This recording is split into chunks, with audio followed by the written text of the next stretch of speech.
Asian কাপের বাছাই ম্যাচে ভারতের মুখোমুখি হবে বাংলাদেশ। ম্যাচটি সামনে রেখে সৌদি আরবে চলমান ক্যাম্পে ডিফেন্ডিং ব্লক ও প্রেসিং নিয়ে কাজ শুরু করেছে বাংলাদেশ।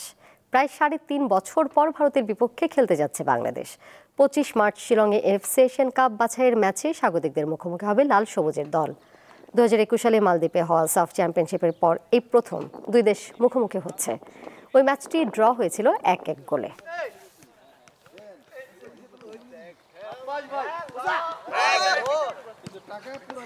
আপনার কিভাবে আমরা ডিফেন্ডিং ব্লকগুলো করব এবং কে প্রেসিংয়ে যাবে, কে তাকে ব্যালেন্স করবে, মূলত এই টেকনিক্যাল কিছু ইনফরমেশন। পাশাপাশি ইন্ডিয়া কিভাবে তাদের অ্যাটাকিং স্ট্রাকচারে যায় এবং আমরা কিভাবে ব্লকগুলো তৈরি করব, এই নিয়ে আমাদের ক্লাস হয়েছে। বাংলাদেশ বনাম ভারত নাকি হামজা বনাম ছেত্রী?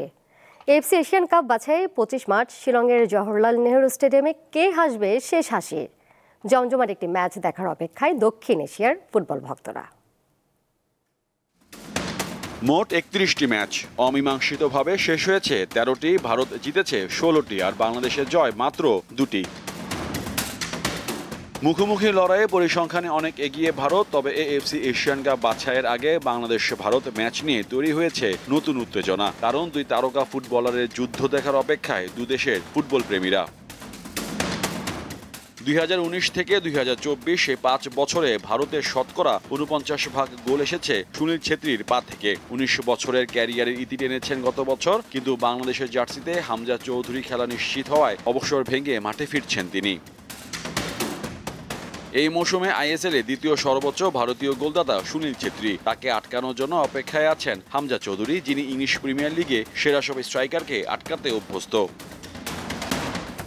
সব আনুষ্ঠানিকতা যথাসময় শেষ করা গেলে গত নভেম্বরে ঢাকায় মালদ্বীপের বিরুদ্ধে দুটি আন্তর্জাতিক প্রীতি ম্যাচে বাংলাদেশের জার্সিতে খেলতে পারতেন হামজা। সেটা সম্ভব না হলেও ভারতের বিপক্ষে তিনি খেলছেন এটা নিশ্চিত। এখন মাঠের লড়াই কে জিতবেন, হামজা চৌধুরী নাকি সুনীল ছেত্রী, সেটার উত্তর মিলবে ২৫ মার্চ শিলংয়ে। মোহাম্মদ হাসিব, দীপ্ত স্পোর্টস।